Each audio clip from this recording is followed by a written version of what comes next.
नमस्कार, आप देख रहे हैं 5 की बात में हूं नगमा।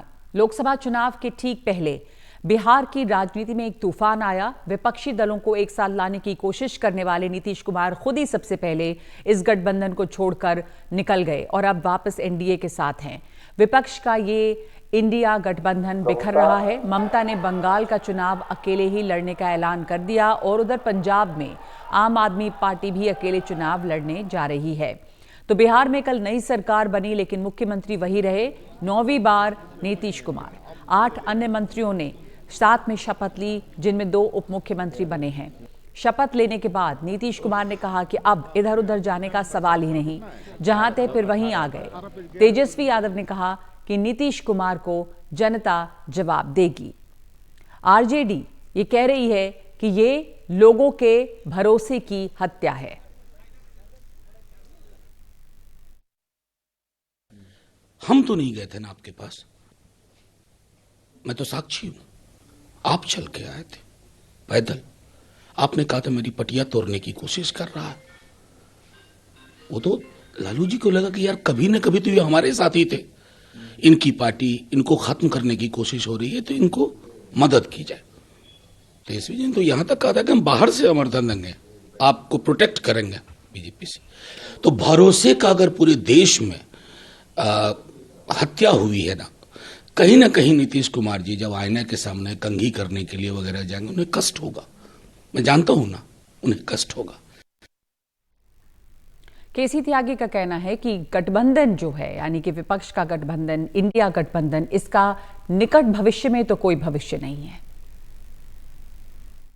और एक अवसर पर राहुल गांधी कह भी चुके थे कि क्षेत्रीय दलों की कोई विचारधारा नहीं होती। उसी से खिन्न और क्षुब्ध होकर के, यद्यपि हम संस्थापक सदस्य हैं, हमने उससे नाता तोड़ा और हम देखते हैं निकट भविष्य में भी इसका कोई भविष्य नहीं। ये प्री प्लान्ड की कलई जब खुली है, जब ममता बनर्जी ने अशोका होटल में कांग्रेस पार्टी के नेता श्री मल्लिकार्जुन खड़गे को प्रधानमंत्री पद के लिए सबसे श्रेष्ठ माना। यद्यपि मुंबई की बैठक में तय हो गया था कि बगैर चेहरे के ही काम किया जाएगा, कांग्रेस पार्टी पहले दिन से ही इस पद को हथियाने की जुगाड़ में थी। तो जेडीयू का ये कहना है कि चूंकि वो बिल्कुल खिन्न थे एक तरह से कांग्रेस से, इसलिए उन्होंने नाता तोड़ा है। हालांकि केसी त्यागी ये भी बता रहे हैं कि वो संस्थापक नेता हैं, ऑर्गेनाइजेशन में हैं, एक्टिव पॉलिटिक्स में नहीं। और आज बिहार के पूर्व मुख्यमंत्री लालू प्रसाद यादव से भी जमीन के बदले नौकरी मामले में पूछताछ चल रही है। ईडी के जोनल ऑफिस में वो पहुंचे हैं। उस मामले में तेजस्वी यादव को ईडी ने कल बुलाया हुआ है। इस मामले में 2 दिन पहले ईडी की चार्जशीट पर संज्ञान लेते हुए दिल्ली की राउज एवेन्यू कोर्ट ने भी राबड़ी देवी को, लालू देवी की बेटी मीसा भारती और हेमा यादव को 9 फरवरी को पेश होने का आदेश दिया है।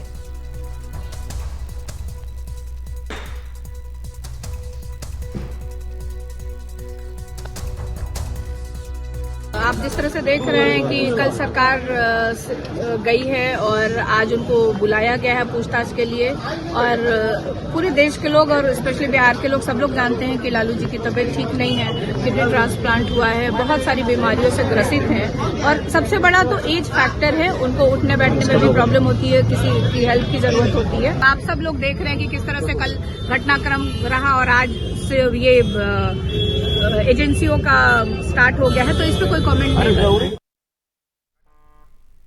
लालू यादव की तबीयत नहीं अच्छी और इस बीच में ये पूछताछ भी चल रही है एजेंसियों की कार्रवाई पर। मीसा भारती कह रही थी कि इस पे कुछ ज्यादा नहीं कहना है। इस बीच में, इस उथल पुथल के बीच में, कांग्रेस के नेता राहुल गांधी की जो भारत जोड़ो न्याय यात्रा चल रही है, जो बंगाल में थी, वो अब बिहार पहुंच गई है। रविवार को कांग्रेस पार्टी बिहार के सत्तारूढ़ गठबंधन का हिस्सा थी, लेकिन अब विपक्ष में है। और यात्रा ऐसे वक्त में पहुंची है जहां बिहार के चीफ मिनिस्टर नीतीश कुमार ने एक दिन पहले ही पाला बदला है। पहले वो राहुल गांधी के साथ दिखते, अब वो बीजेपी के साथ हैं। आज कांग्रेस की प्रदेश इकाई के अध्यक्ष अखिलेश सिंह और अन्य वरिष्ठ नेताओं ने बिहार में राहुल की यात्रा का स्वागत किया है। लेकिन लालू, अब ये जो यहाँ पर स्थिति उपजी है, उसमें राहुल गांधी की जो ये यात्रा है, उसके लिए क्या यहाँ पर माहौल रहेगा, ये भी देखने वाली बात है। तो बिहार की जो ये राजनीतिक गतिविधियां हैं, जिस पर काफ़ी उठापटक है, तो हमारे साथ जुड़ रहे हैं लोकनीति CSDS के को डायरेक्टर संजय कुमार। संजय जी, सबसे पहले तो जो बात कह रहे थे मनोज झा या आरजेडी महसूस इस समय कर रही है या जनता शायद बिहार की पूछ रही होगी कि नीतीश कुमार पर एक बार फिर से किसी का भी भरोसा करना एक मजाक सा बन गया है, जिस तेजी से वो फाला बदलते हैं हर महीने में। तो आपको लग रहा है कि नीतीश कुमार की अपनी क्रेडिबिलिटी का क्या इस पर अब असर पड़ेगा, बिहार की राजनीति पे? जो बीजेपी के साथ गए हैं आने वाले चुनावों में, उनका अपना प्रोस्पेक्ट क्या दिखता है? देखिए नगमा, ये बात तो सही है कि अगर आप क्रेडिबिलिटी की बात करें तो अगर आप कहेंगे कि नीतीश कुमार पर भरोसा किया जा सकता, नहीं किया जा सकता, बड़ी संख्या में लोग कहेंगे कि भरोसे के लायक नहीं है, क्योंकि उन्होंने कई बार पाला बदला है, एक पार्टी से दूसरी पार्टी में और दूसरी पार्टी से तीसरी पार्टी में। तो लेकिन क्या इससे उनके 2024 के चुनाव के मद्देनजर कोई जनाधार पर असर पड़ रहा है? मुझे लग रहा है 2024 में बहुत खास उनको नुकसान नहीं हो रहा है। एक इमेज में डेंट तो है, इमेज जरूर डेंट हुई है, लेकिन जब 2024 का चुनाव आएगा तो उस समय एक माहौल बहुत अलग होने वाला है। और वो तो वो बीजेपी के साथ हैं 2024 में, बीजेपी तो के मोदी साथ जी है, के वही मैं नाम पे कहना ही चाह रहा हूं। उनके वोटर्स उनको वोट देंगे, या जो जेडीयू के वोटर्स होंगे वो आपको लगता है कि उनसे कुछ छिटक भी सकते हैं? पर चूंकि वो बीजेपी के साथ हैं तो कोई फर्क नहीं पड़ेगा, वो वोटर्स आएंगे ही आएंगे साथ। यही मैं कह रहा था कि वो बीजेपी के साथ हैं। बीजेपी प्रधानमंत्री नरेंद्र मोदी की पॉपुलैरिटी के आधार पर चुनाव में जा रही है, क्योंकि बिहार के चुनाव में या दूसरे राज्यों के चुनाव में भी अब ये नीतीश का चुनाव नहीं है, बिहार में ये प्रधानमंत्री मोदी का चुनाव होगा। अगर विधानसभा के चुनाव होते तब इसका असर पड़ सकता था, लेकिन कि भाई नीतीश की इमेज डेंट हुई है तो उससे उनको नुकसान हो सकता था। लेकिन लोकसभा के चुनाव में कोई बड़ा नुकसान होता हुआ मुझे दिखाई नहीं पड़ता।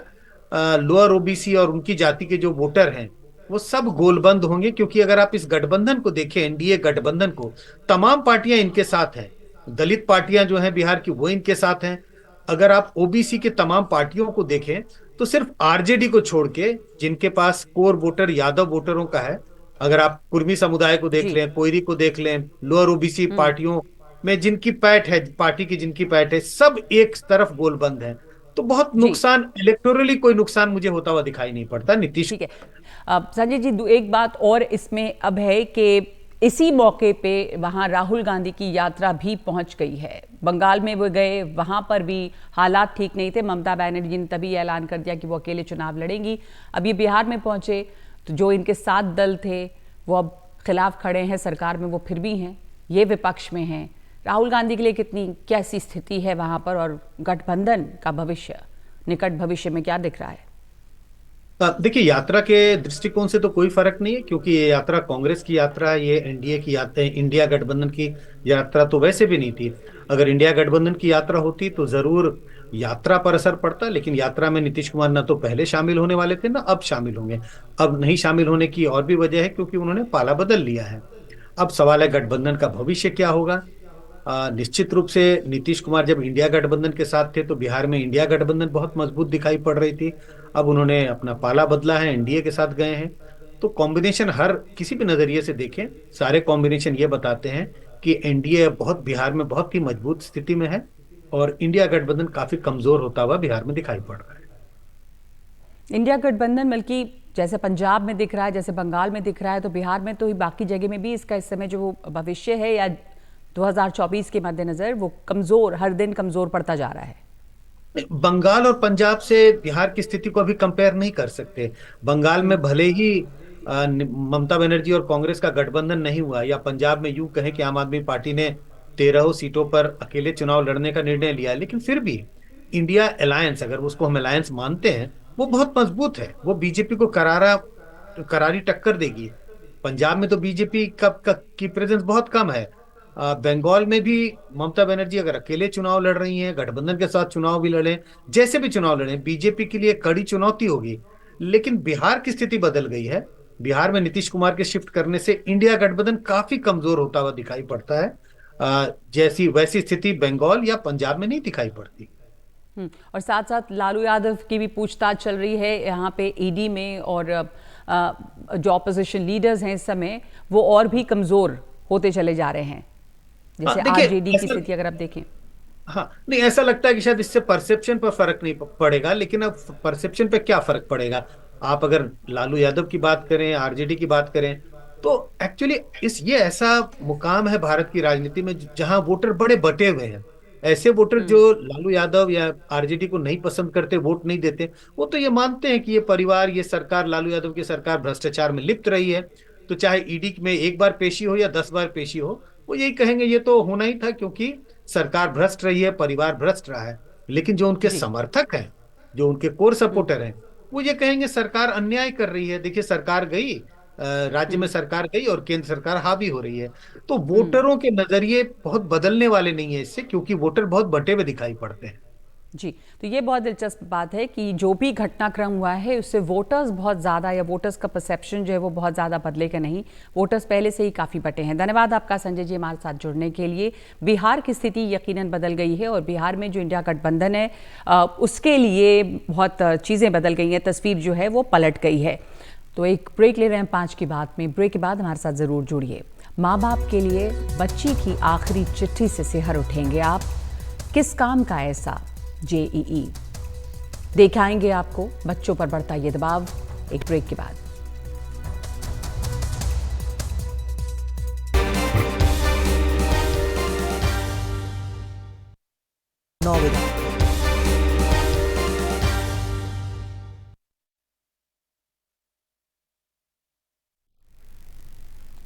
और अब आपको सबसे पहले दिखाते हैं कि प्रधानमंत्री नरेंद्र मोदी ने आज प्रगति मैदान में 7वीं बार एक परीक्षा पे चर्चा कार्यक्रम को संबोधित किया है। इस इवेंट में 3000 विद्यार्थी शामिल हुए हैं। देश के 28 राज्यों और 8 केंद्र शासित प्रदेशों से 2 विद्यार्थी और एक टीचर ऑनलाइन जुड़े। प्रधानमंत्री ने छात्रों को दबाव से बचने के उपाय बताए, साथ ही माता पिता को सुझाव दिए। प्रधानमंत्री ने कहा है कि माता पिता बच्चों की तुलना दूसरों से न करें, बच्चों को सीख दी कि ईर्ष्या न करें, संगीत के शिक्षक माहौल अच्छा करें, परीक्षा से पहले मन को शांत रखें, परीक्षा हॉल में हंसी मजाक का माहौल रखें। तो प्रधानमंत्री ने ये तमाम बातें कही, आपको सुनाते हैं क्या कहा उन्होंने। सिर्फ स्टूडेंट एड्रेस कर लेगा, सिर्फ पेरेंट्स एड्रेस कर लेंगे, इतने से बात बननी नहीं है।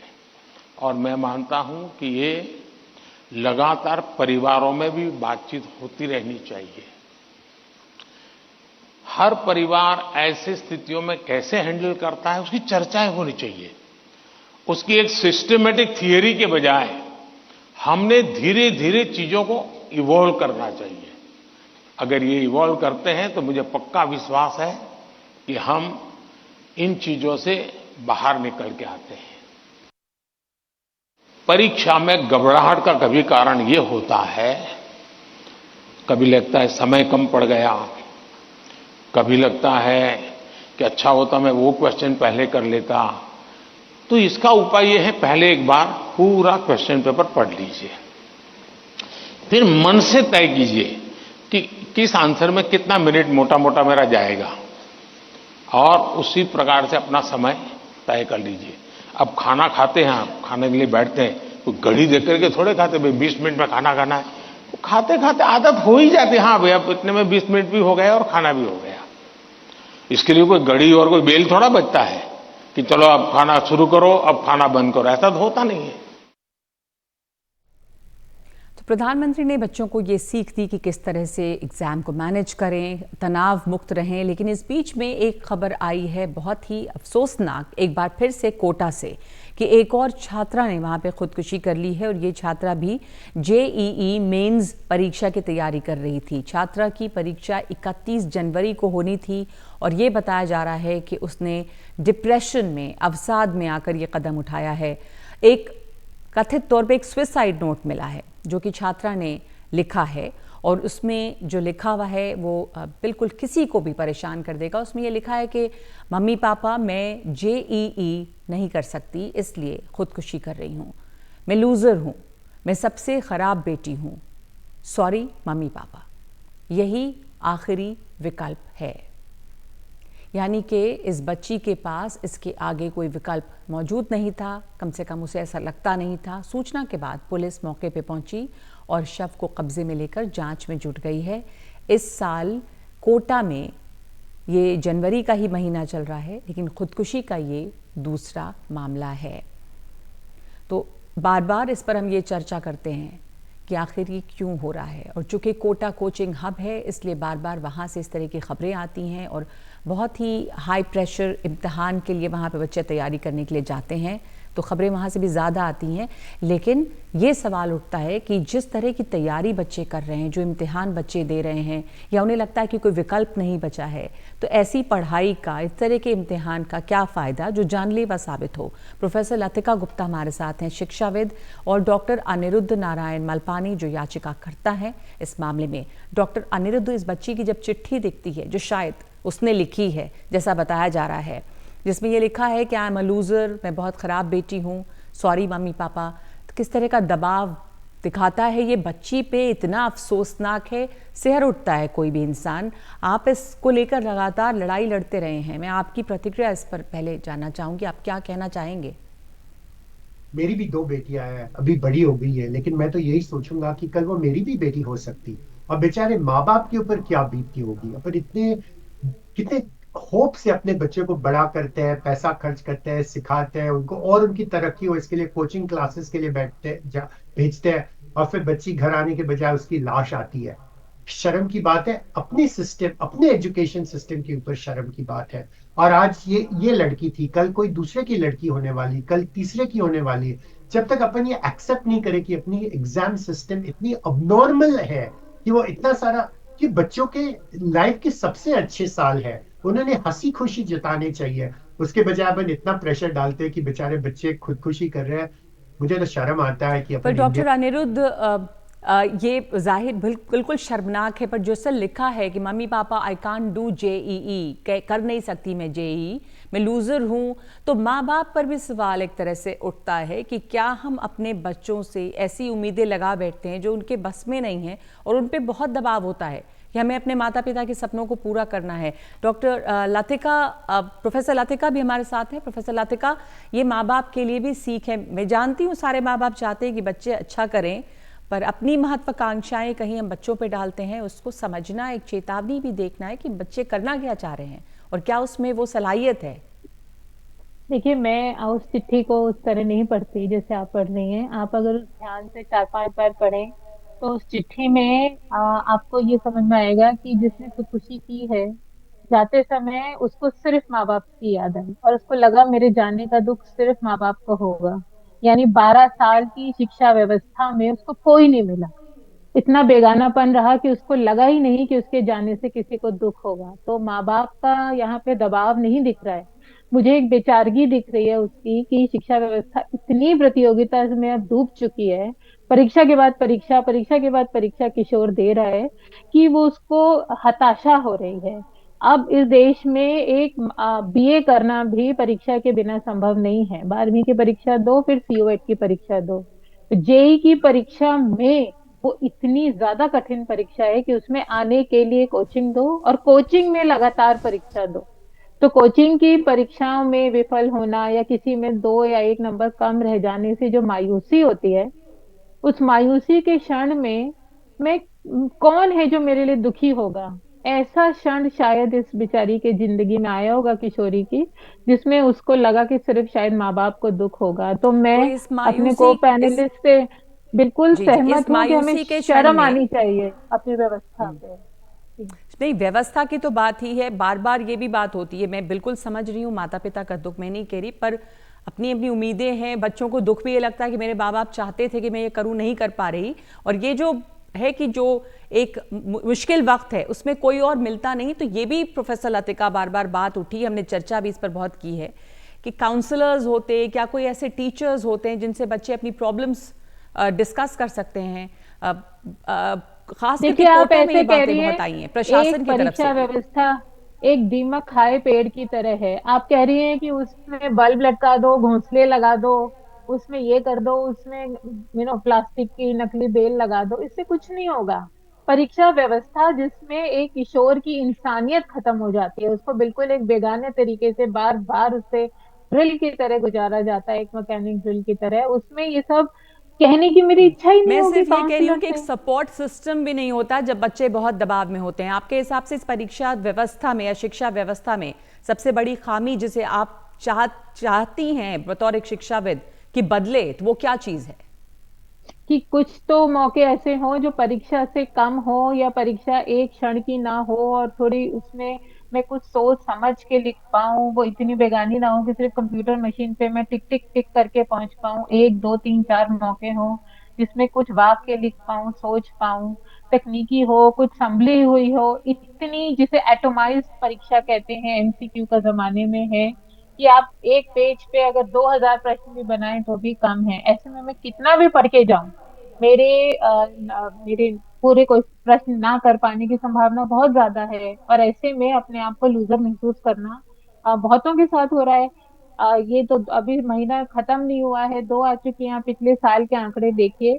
मैं ये भी कहना चाहती हूँ कि हर एक माँ बाप दबाव नहीं डालता है। कई बच्चे खुद लड़के अपनी इच्छा रखते हैं, और लड़कियां जेई की इच्छा रख रही हैं। ये देश के लिए बहुत बड़ी बात है, क्योंकि लड़कियां इंजीनियरिंग में नहीं जाती हैं। तो हो सकता है कि ये लड़कियां, ये बहुत सारी लड़कियां इसीलिए भी बहुत घुटन महसूस करती हूँ कि हम वो करने आए जो कोई नहीं चाहता था परिवार में हम करें, हम फिर भी करने आए और हम नहीं कर पा रहे हैं। तो ये माँ बाप के दबाव से ज्यादा पूरे आर्थिक, राजनीतिक और शैक्षिक नीति के एक माहौल की कहानी है। और मुझे लगता है कि माँ बाप तो हमारे लिए सहयोग दें, या हम जी। जी। काउंसलिंग की जरूरत होनी चाहिए, पर वो एक बहुत ही छोटी कड़ी है।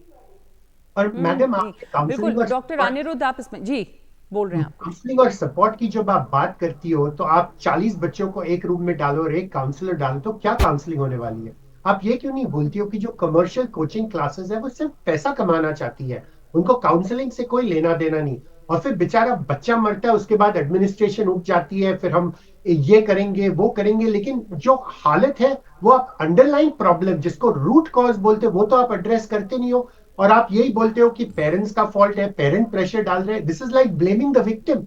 एंड आपकी जो एग्जाम सिस्टम है, आप इतने लेजी हो कि आपकी पूरी एग्जाम सिस्टम सिर्फ एमसीक्यू है, तो आपको टू बी पेंसिल लेके ये पढ़ना पड़ता है। लेकिन आप वो एग्जाम सिस्टम से प्रूव क्या करते हो? 2 दिन के बाद बच्चा तो कुछ याद नहीं रखता है, उसकी कोई अंडरस्टैंडिंग नहीं। आप किसको भी पूछो, आप कोई भी एम्प्लॉयर को पूछो, वो बोलता है सिर्फ ए ग्रेड के स्टूडेंट है, लेकिन कुछ समझते नहीं है, कुछ अप्लाई नहीं कर सकते, क्योंकि वो सिर्फ एक चीज सीखता है, वो एग्जाम कैसे पास करना, वही तुम उनको सिखाते हो। This is hardly good for the future of the nation madam.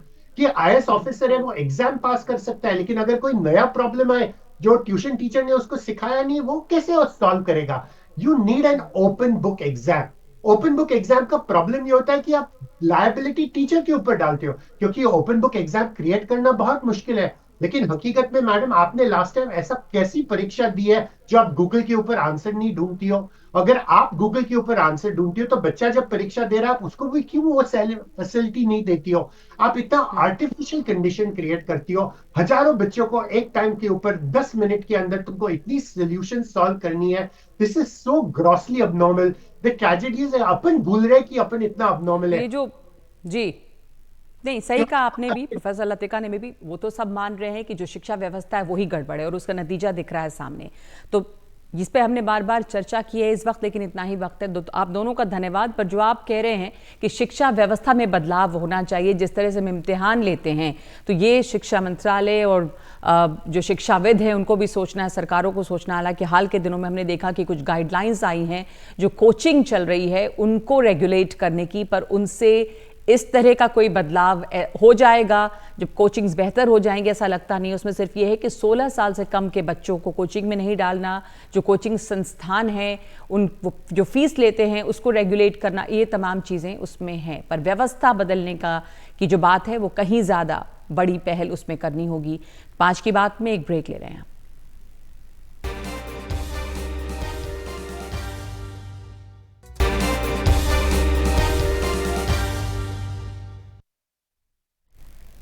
Maldives के राष्ट्रपति मोहम्मद मुइज़ू की मुश्किल काफ़ी बढ़ गई है। मुख्य विपक्षी दल मालदीवियन डेमोक्रेटिक पार्टी के संसदीय दल ने मुइज़ू के खिलाफ महाभियोग लाने का प्रस्ताव पास किया है।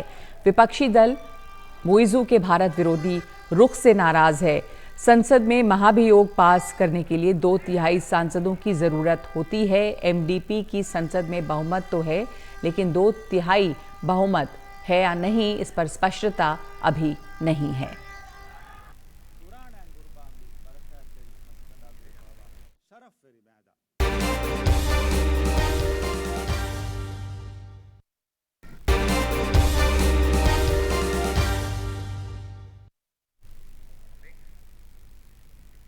कर्नाटका के मांड्या में पिछले सप्ताह केरागोडू ग्राम पंचायत से युवाओं के एक समूह ने अनुमति लेकर 108 फीट का ध्वज स्तंभ खड़ा किया और हनुमान ध्वज फहराया, जिसके बाद कुछ लोगों की आपत्ति जताने पर इस ध्वज को हटाया गया है।